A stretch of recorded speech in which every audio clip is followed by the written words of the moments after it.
Bismillahirrahmanirrahim. Assalamualaikum warahmatullahi wabarakatuh. Selamat pagi, mahasiswa D4K3 Universitas Balikpapan yang berbahagia. Berjumpa lagi di pertemuan PJJ, mata kuliah ergonomi dan penanganan material. Saya harap Anda semua dalam keadaan sehat dimanapun saat ini berada. Hari ini saya akan menyampaikan materi manual material handling atau penanganan material secara manual, ya, MMH.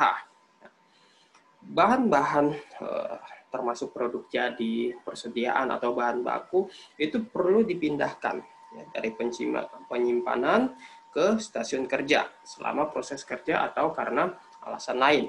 Nah, tentu perlu pergerakan fisik untuk memindahkan material. Nah, pada MMH itu sering terjadi masalah yang perlu kita waspadai. Sebagai pendahuluan, menurut US Department of Labor, ya, handling didefinisikan sebagai menangkap, memegang, menggenggam, memutar, atau pekerjaan lainnya dengan menggunakan tangan atau kedua tangan. Jari-jari yang terlibat hanya sebatas sebagai perpanjangan tangan, seperti untuk mengubah sebuah tombol atau mengganti persneling mobil.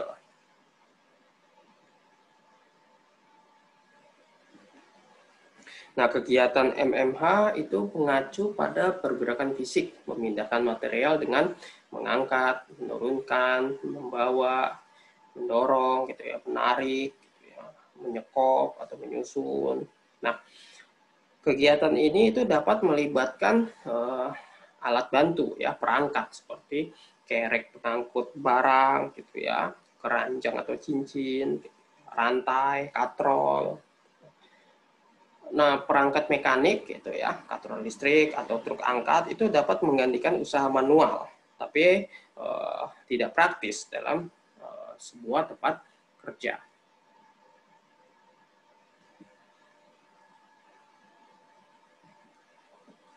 Ini tujuan mempelajari MMH ya, penting adalah mengurangi atau mencegah cedera yang pada akhirnya akan meningkatkan produktivitas, kualitas produk dan pelayanan moral pekerja, menurunkan biaya dengan mengurangi atau menghilangkan hambatan produksi, tingkat kesalahan atau penolakan, menggunakan layanan medis akibat gangguan muskuloskeletal, mengklaim kompensasi untuk para pekerja, pergantian pekerja yang berlebihan, absensi, dan pelatihan ulang.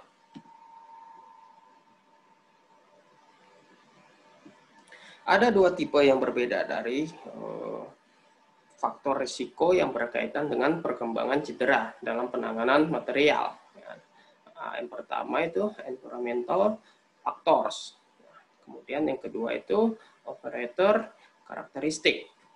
Faktor lingkungan itu contohnya suhu gitu dan kelembapan, ya, ini petir gitu, kebisingan, kendala waktu, kondisi fisik seperti rintangan dan permukaan lantai.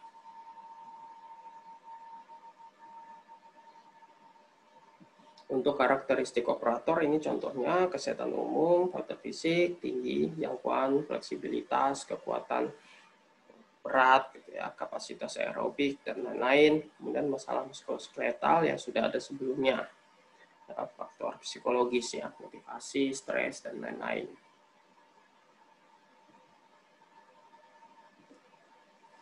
Nah, ada berbagai jenis bahaya selain faktor risiko yang dapat menyebabkan cedera, ya, postur canggung, ya, membungkuk atau memutar, ya, kemudian gerakan berulang, gitu ya, sering meraih, mengangkat, gitu ya, membawa, pengerahan tenaga sangat kuat, gitu ya, saat membawa atau mengangkat beban berat, pressure points itu mencengkeram muatan atau bersandar pada bagian atau permukaan yang keras gitu atau memiliki tepi tajam. Posisi tubuh statis, mempertahankan posisi yang tetap ini untuk waktu yang lama gitu. Berat, ukuran, dan bentuk beban. Kopling, jenis cengkraman pada beban itu misalnya. Kemudian permukaan yang licin atau rusak, kosong atau tidak pegangan, ketidakseimbangan ini saat mengubah pusat gravitasi.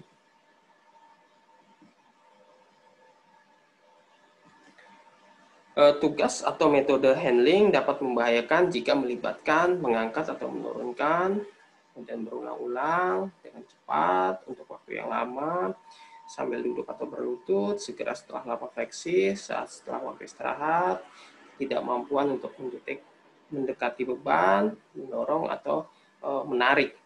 Makanya di instrumen-instrumen itu pasti ada variabel-variabel ini ditanyakan. Entah nanti di Rula, di Reba, di Rosa, atau yang lainnya. Ya. Nanti kita bahas tentang instrumen di pertemuan-pertemuan berikutnya.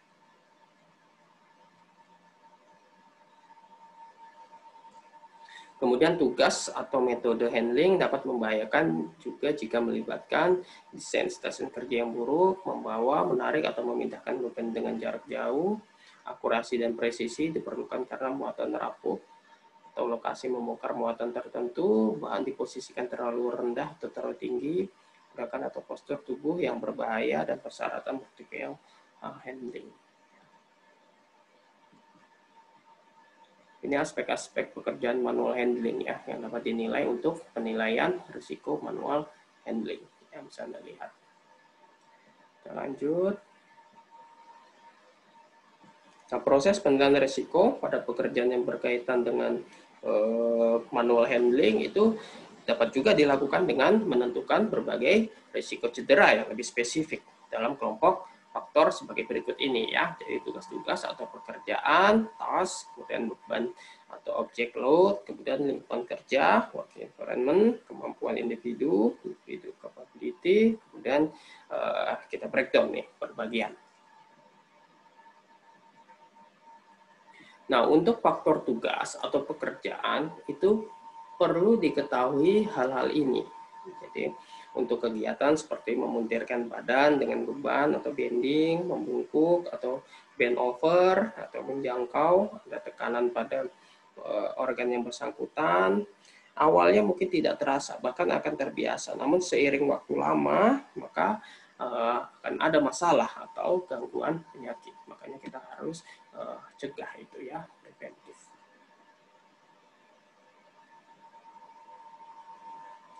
Ini juga demikian, bisa Anda lihat.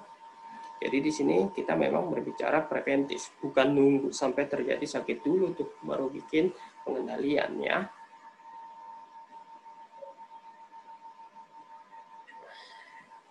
Ini faktor juga apakah dilakukan dengan mendorong, menarik beban, atau pergerakan tiba-tiba. Ya, ingat pertemuan sebelumnya mengenai biomekanika. Ya, pada biomekanika kerja itu ada dibahas tentang gaya, momen, kecepatan, ya, kekuatan, gitu, dan keterbatasan tubuh ketika bekerja.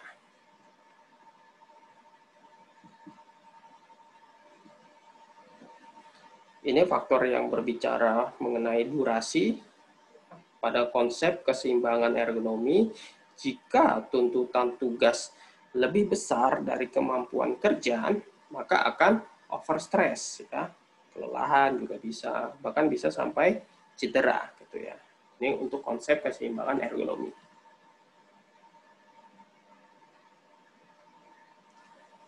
Nah, kemudian perlu ditinjau juga mengenai beban atau objeknya. Berat ringannya beban atau objek itu akan mempengaruhi kinerja pekerja. Ya, beban yang berat akan mengakibatkan pekerja cepat mengalami kelelahan. Nah, secara umum jika dimensi beban lebih dari sama dengan 75 cm, maka akan meningkatkan risiko cedera. Nah, faktor lain yang perlu dipertimbangkan adalah apakah tersedia tempat pegangan yang baik, apakah beban akan dapat mengganggu pandangan, dan apakah pusat gravitasi berada di luar area aktivitas optimal. Kemudian bagaimana beban atau objeknya? Karena secara fisiologis, kemampuan otot itu mempunyai limit. Nah, hal-hal ini akan menunjukkan pengaruh yang signifikan terhadap risiko keluhan otot.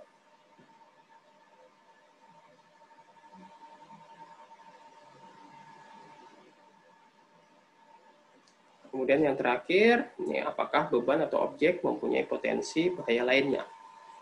Karena sikap tubuh yang tidak ergonomis itu akan dapat meningkatkan risiko cedera. Kemudian lingkungan kerja ini juga sama ya. Perlu diingat ketika melakukan pekerjaan, pekerja atau karyawan sebagai manusia itu tidak dapat dipisahkan dari berbagai keadaan di sekitar tempat mereka bekerja. Apa itu? Ya, lingkungan kerja. Gitu ya. Karena selama melakukan pekerjaan, setiap pekerja itu akan berinteraksi dengan berbagai kondisi yang terdapat dalam lingkungan kerja.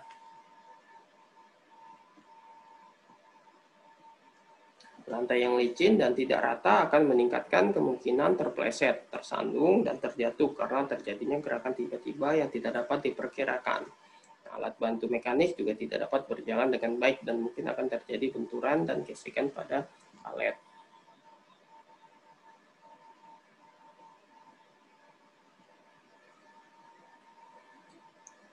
Nah, ini faktor apakah intensitas pencahayaan kelembapan itu sudah memadai atau belum. Ya.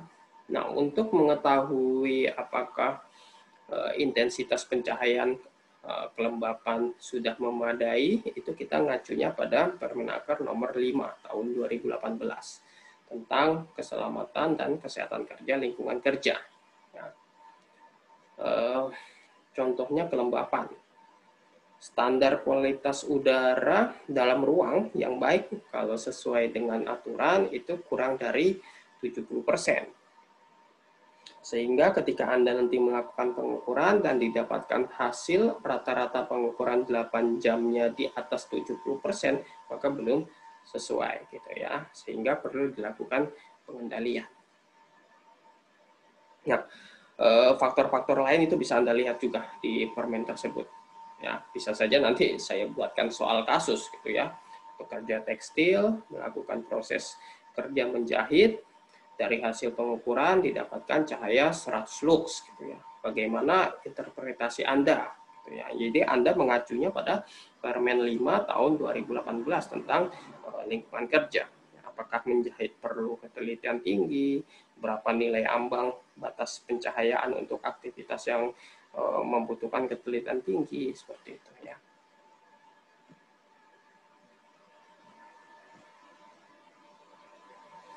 Ini berkaitan dengan faktor kemampuan individu ya. Ada faktor jenis kelamin, usia, kemampuan otot yang berpengaruh ya.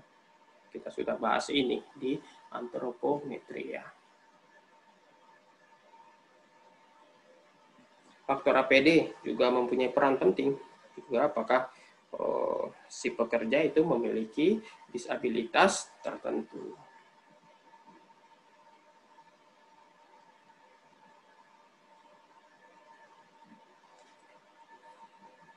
Pengukuran kendali yang terbaik adalah dengan menghilangkan perlunya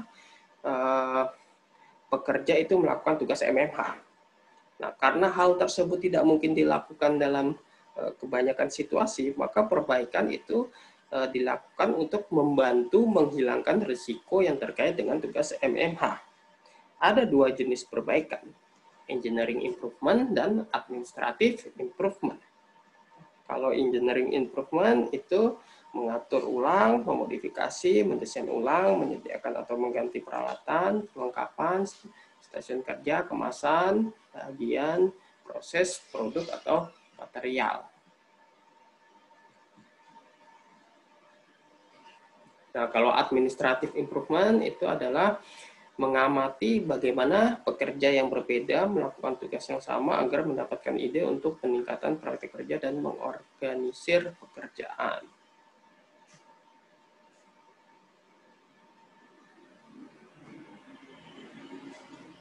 Nah, kemudian mempertimbangkan perbaikan berikut ya, memberikan alternatif tugas berat dengan tugas-tugas ringan, memberikan variasi dalam pekerjaan untuk menghilangkan atau mengurangi pengulangan, yaitu terlalu sering menggunakan kelompok otot yang sama, mengatur jadwal kerja, kecepatan kerja atau cara kerja, memberikan waktu pemulihan, misalnya tidak istirahat singkat, rotasi pekerja melalui pekerjaan menggunakan otot, bagian tubuh atau postur yang berbeda.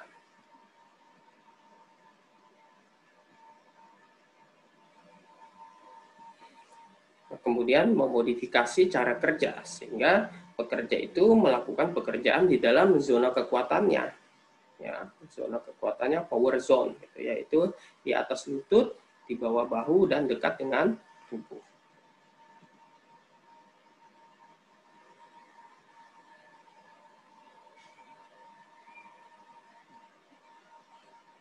Nah, kita tadi sudah mengetahui bahwa MMH selalu mengekspos pekerja terhadap faktor risiko yang dapat menyebabkan cedera. Nah, hal tersebut karena memang pekerjaan MMH itu membutuhkan gerakan dan aktivitas fisik. Tapi bagaimana Anda mencari tahu, gitu ya? Salah satu cara untuk menjawab pertanyaan tersebut adalah dengan proaktif dalam pemecahan masalah. Menjadi proaktif berarti mencari masalah dengan melihat secara menyeluruh di sekitar tempat kerja daripada menunggu masalah terjadi. Kemudian meningkatkan kesesuaian antara pekerjaan dan bekerja dengan menempatkan perubahan yang sesuai pada tempatnya.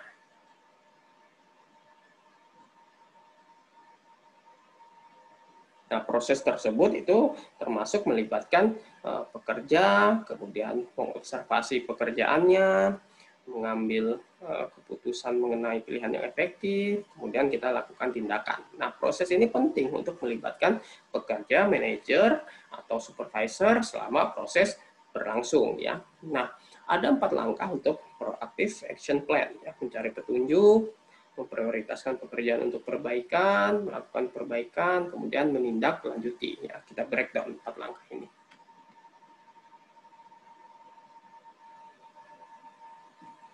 Step pertama adalah mencari petunjuk, ya. Tinjau catatan tertulis. Kemudian amati aktivitas kerja. Pastikan untuk berbicara dengan pekerja Anda tentang ide-ide mereka untuk mengubah proses kerja, operasi, perkakas, atau perlengkapan.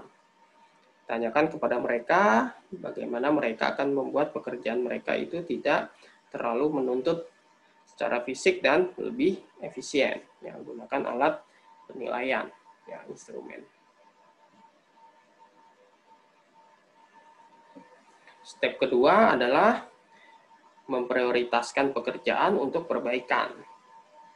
Setelah mendeteksi masalah, putuskan tugas mana yang akan diperbaiki, dan kemudian tetapkan prioritas.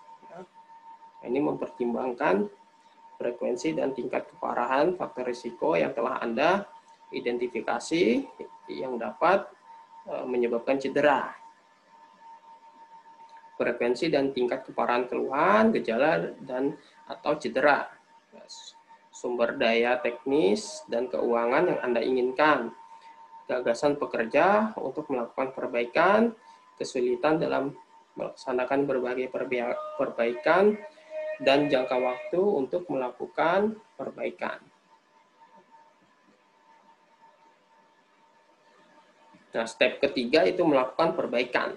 Tujuan dari membuat perbaikan adalah untuk meningkatkan kesesuaian antara tuntutan tugas pekerjaan dan kemampuan pekerja, serta untuk mengurangi atau menghilangkan risiko, menetapkan serta menerapkan kontrol yang paling efektif dan layak.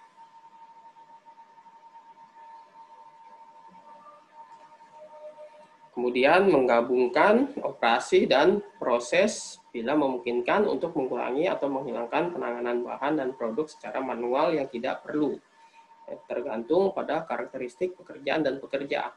Mungkin ada beberapa perubahan yang akan meningkatkan tugas tertentu.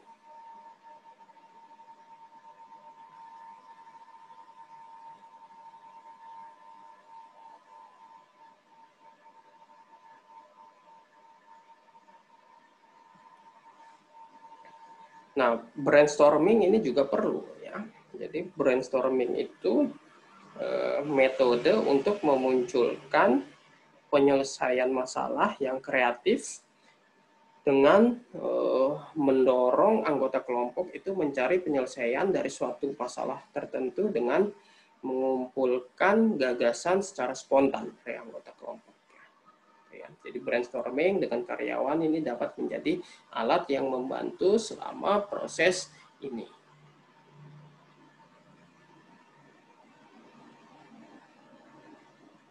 Step terakhir adalah tindak lanjut.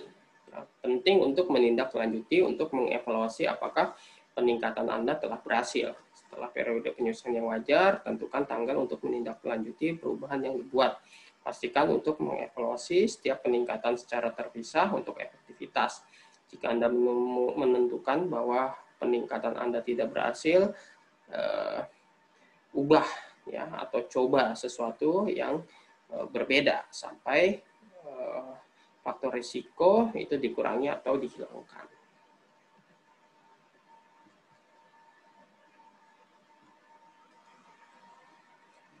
Nah, ini opsi peningkatan ya.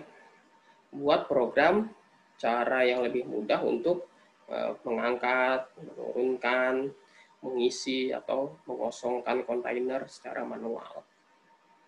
Ya, pertimbangkan opsi berikut yang akan kurangi jangkauan dan tekukan gitu ya, kurangi stres di punggung dan bahu Anda, mengurangi tenaga dan tenaga yang dibutuhkan untuk melaksanakan tugas kerja.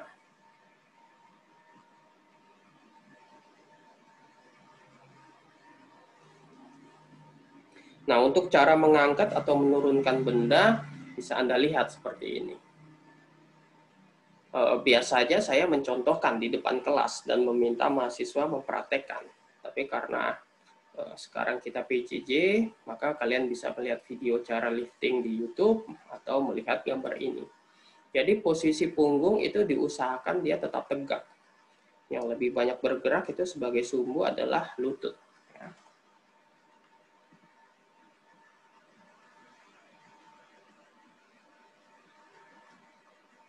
Ini juga gambar bagaimana bila harus mengangkat benda berdua atau secara berkelompok. Karena menurut NIOSH, ya, National Institute for Occupational Safety and Health, berat beban maksimum yang dapat diangkat oleh pekerja itu 27 kg, ya, baik dilakukan oleh pria maupun wanita. Kalau lebih dari itu, maka harus menggunakan alat angkut, atau kalau tidak ada, bila tidak tersedia, itu terpaksa harus dilakukan berkelompok. Ya.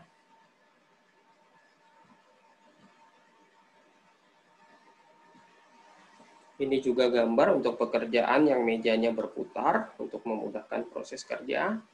Perhatikan stabilitas ketika menaruh dan mengangkat objek.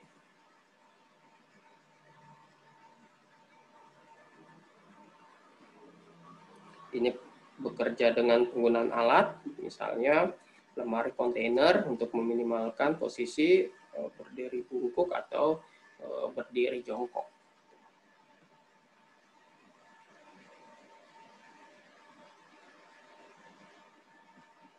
Ini juga menggunakan alat bantu.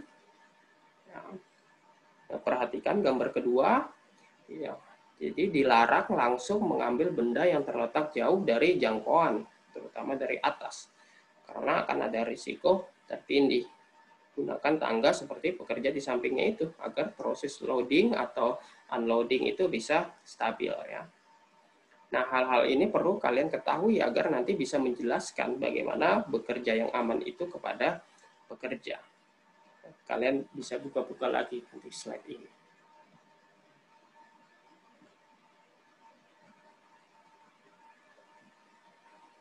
Ingat selalu bekerja itu di power zone. Ya, power zone itu pekerja berada di atas lutut, di bawah bahu, dan dekat dengan tubuh. Gitu ya. Bila tidak bisa, maka dibuatkan alat khusus. Ya. Misalnya ini, stationary scissor lift atau power stacker untuk mendekatkan objek itu ke power zone.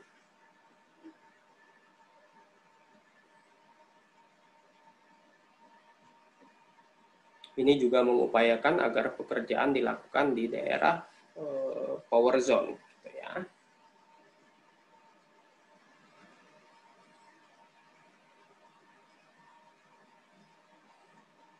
Ini alat-alat yang bisa menjadi alat bantu dalam proses kerja. Jadi setiap proses kerja itu memiliki alat bantu tertentu. Jadi tidak bisa disamakan seluruh proses kerja itu menggunakan alat yang sama. Harus disesuaikan dengan work capacity dan pekerjanya.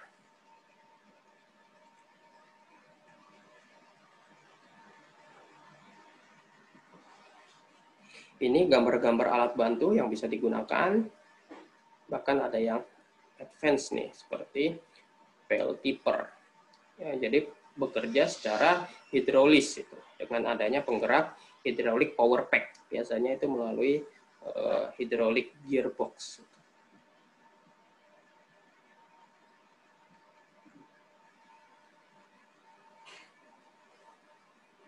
Nah, untuk cara lebih mudah untuk membawa kontainer secara manual, pertimbangkan opsi berikut. Ya.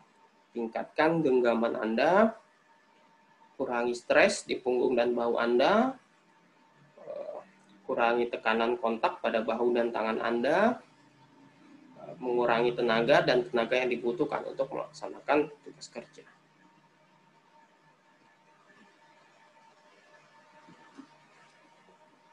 Nah, ini desain hand grip.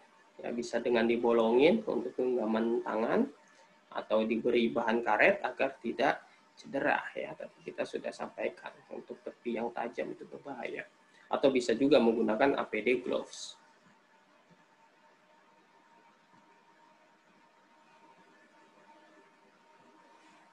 Ini alat bantu pad shoulder dan gloves ya. Jadi misalkan dalam perusahaan ada keterbatasan biaya dalam pengadaan alat bantu.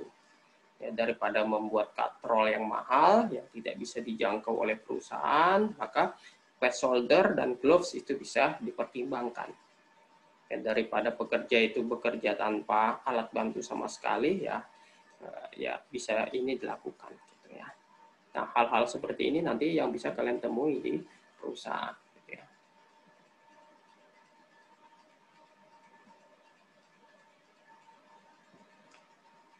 Alternatif lain untuk penanganan manual kontainer individual itu dengan mengganti wadah, kemudian gunakan alat, gunakan peralatan tidak bertenaga, dan gunakan peralatan bertenaga. Ya. Karena setiap perusahaan pasti mempunyai kelebihan dan kekurangannya.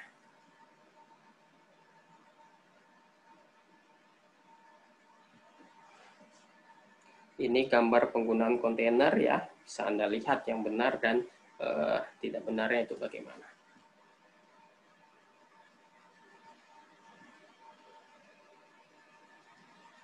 Ini alat bantu untuk pekerjaan memindahkan yang jaraknya cukup jauh. Yang perlu diingat adalah kestabilan objek ketika menggunakan alat bantu ya.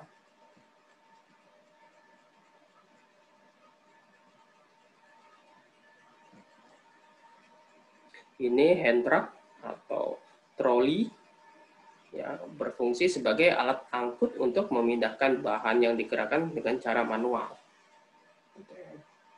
Kalau hand trolley itu mempunyai kapasitas bebannya itu 150 kg.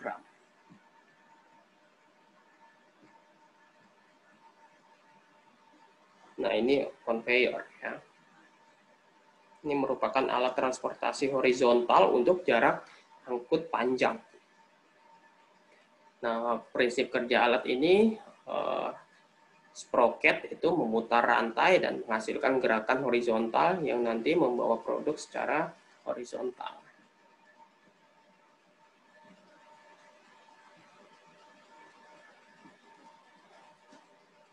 Ini hand pallet ya. Hand pallet ini berfungsi sebagai alat angkut untuk memindahkan bahan yang digerakkan dengan cara manual dan bisa juga elektrik. Ya. Hand pallet ini mempunyai kapasitas beban itu sampai 1 ton.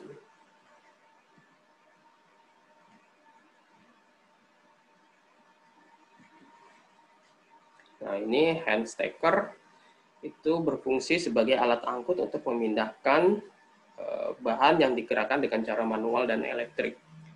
Kalau hand stacker itu mempunyai kapasitas beban 1 ton dengan daya angkat itu hingga 1,4 meter hand stacker.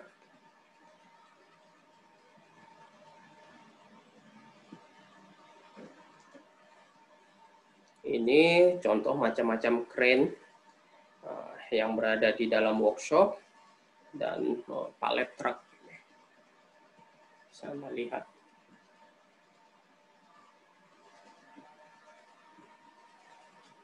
gunakan lifter ya. Oh ya, dalam ergonomi ada namanya lifting index, LI ya. Istilah yang digunakan untuk mengestimasi tingkat stres fisik yang berhubungan dengan pekerjaan mengangkat secara manual. Jadi estimasi tingkat stres fisik merupakan itu hubungan antara berat beban yang diangkat dan batas berat beban yang direkomendasikan. Kalau pekerjaan mengangkat dengan nilai LI-nya lebih dari 1, itu dapat meningkatkan risiko nyeri pinggang. Sehingga tujuannya harus tujuan pekerjaan mengangkat itu dia harus LI-nya kurang dari sama dengan 1. Caranya bagaimana? Ya salah satunya menggunakan alat bantu lifter. Gitu. Ini contoh karosel ya, atau vertical lift modul. Prinsipnya mendekatkan pekerjaan ke power zone. Tilter juga sama. Alat bantu untuk memiringkan objek.